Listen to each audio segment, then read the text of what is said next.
The real reason Evander Holyfield beat Mike Tyson is because of headbutts. No, I'm joking.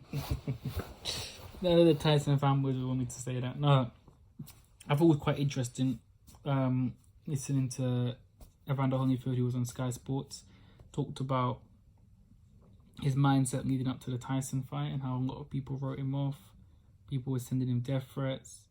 Not death threats as in like, because obviously he had a health issue, so they were sending him like get well soon cards already. A lot of people just thought it was going to be an execution for Mike. Mike was going to go in there, and they had all the right to think that, because look, Mike was coming off destroying the likes of Bruno, Selden, Buster Matthews Jr. He was just running through the division again, and he picked up belts as well. Whereas Holyfield coming off being stopped by Riddick Bowe, having a long layoff, he didn't look good against Bobby Ches. And Holyfield was obviously past his best, and at the time the media were making out that Tyson was at his best. So it was a thing where they were thinking this is the best Tyson and this is the worst Holyfield. This has to be a destruction job. And obviously Holyfield proved the media, Mike, and everybody wrong. But let me tell you what the 57-year-old Holyfield says. He says, quote, "I always like to come forward. Everyone thought I was going to run from Mike. I wanted him to know I wasn't going anywhere. That was the whole big thing. I felt that I had quicker hands than Mike. I felt I had the reach. I got to hit him with a couple of times. Mike himself even said, everyone's got a plan until they get hit. I'm one of those fighters that got hit a lot of times, but took some good shots. The point of the matter was Mike didn't get hit a lot because people were kind of timid with Mike. With me, I wasn't timid. I realised that he was going to hit me, but I had to hit him right back straight away. The art of the game was to let him know that he chose the wrong person at this time, because if he's going to get me, he's going to have to outwork me." Now is Evander Holyfield on why he believed he beat Mike Tyson in his mindset. I always say fighters, they need to have a certain mindset going into the ring. Like, they have to believe in themselves, even when the whole, even your own trainer might, there's been fighters when their own trainer hasn't believed in them at all. And they've openly, told media outlets, and they've not been confident giving interviews. Sometimes it's just a fighter that has to believe in himself. And Holyfield had a lot of people not believing in him, the media outlets. And Tyson obviously didn't take him serious. I've seen Tyson in better shape. He wasn't in the best of shape. He was in decent shape. Again, I'm not going to make excuses for no one. He was in good shape. He was in shape, the same shape he was in against what am I saying? Bruno, Selder. He was in shape. He wasn't in the best shape he was in when he first came out, when he fought McAneen, or whatever his name is, that journeyman. But after that fight, you could see there was a lot of fat around Tyson's midriff, and he just seemed very lethargic than usual. And obviously, look, we all know that wasn't the best Tyson when he came out of prison. Anyone who had, two wide eyes open could know that if you're going to be incarcerated for that long, you're not going to come out and be he was stiff, he wasn't throwing his combinations, he just wasn't the same. Don't get me wrong, Holyfield fought a great fight. Mike had all the advantages. Mike had Don King's promotion. Mike was favourite. Mike had the power. And I was watching Hatman Strikes Back interview video, and he was saying the same thing. Big punches tend to. It's a great example of Mike, because it's like when you finally hit back at a big puncher, they tend to break. Because they're not used to taking punishment. They're used to dishing it out. And that's something Holyfield said. Mike's great at what he does, but has Mike been hit to the body with a nice combination like he does to people? Mike's great at hitting to the body. Mike's great at giving combinations to the head. But is Mike good at taking left hooks? Can Mike take the same punches that he gives? And one thing Holyfield did well in that fight was, like he mentioned, he pushed Mike back. And he mentally won the warfare. He didn't give in mentally. A lot of fighters didn't give in mentally. You know, there's a lot of fighters, you know, Razor Ruddock,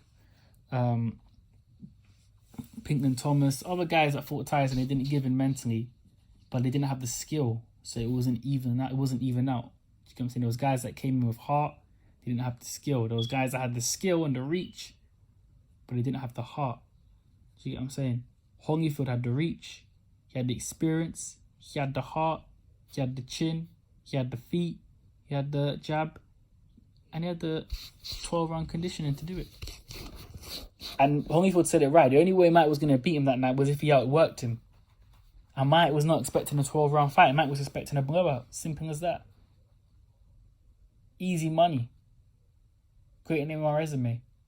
And it backfired spectacularly. And it really affected Mike because during that fight, you could see that, you know, his eye was getting cut and he wasn't responding well. You know, flashbacks of the Buster Douglas probably kicked in, you know, because obviously Buster Douglas fight, his eyes swelled up, very inexperienced, you know, and he just took punishment. In this fight, you could see that, you know, Mike was just getting bashed up. You know, he got put down by a body shot. You know, a bit off balance, but he got put down here. Nevertheless, he got put down. Then he was getting bashed up. He actually at one point, I think it was in the 10th, he even turned his back. You know, he didn't really turn his back. It was like he was contemplating turning his back. You could see his body language was like, "Nah, I can't take this no more." And if only if it was a bigger punch, he probably would have laid Mike out. But Mike always had a decent chin, a pretty good chin. So to get Mike out, you have to hit him with a lot of punches in his prime, and Holyfield hit him with clean punches, clean. The referee did a great job. He should have stopped it earlier, in my opinion, because he was hitting Mike clean, and Mike's legs didn't go, but he was out on his feet. You know, but the point is, Holyfield, the real reason Holyfield beat Mike was because he had all the attributes to beat Mike. But he had the heart and the mindset, the willpower, the belief.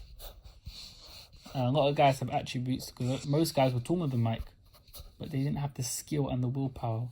Holyfield was a conditioned fighter. He had been to war with Riddick Bowe. Do you know what I'm saying? He had been through 12-round grooming fights. He had been through tricky operators. He had been through the wars. He had been through the boxing matches where he had to box and move on his toes. He had been through the fights he had to come forward. He had different styles, different trainers. And it all built him to the mic. Once he beat Mike, it put him back on the map. The real deal was back. You know, people can say what they want about roids and all this hunts. At the end of the day, I'm going by the fight, and stylistically, Holyfield was always going to give Mike trouble because he was a very stubborn fighter. You know? So, yeah, it's just always good to look down memory lane. It was a great fight.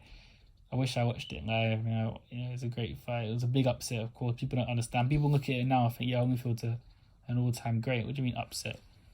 At this time, it's kind of like,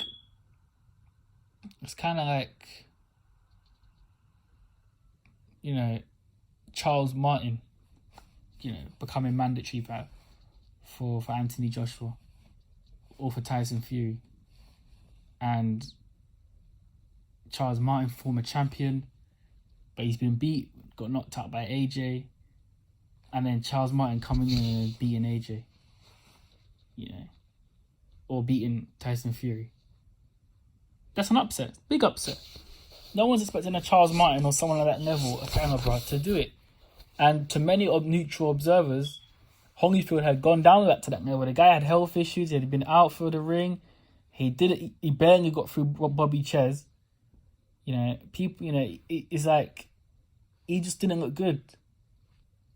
But it just, like I said, you're only as good as your last performance. Maybe everybody watched that Bobby Ches fight and thought, hey, Holyfield is out of it. But he showed heart. And, you know, as Holyfield always does in his career, he showed heart. So, yeah, let me know what you guys think.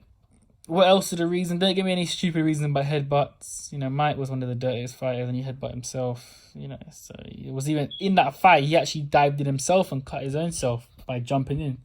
He tried to headbutt Holyfield and he got the worst out of it. So let me know what you guys think.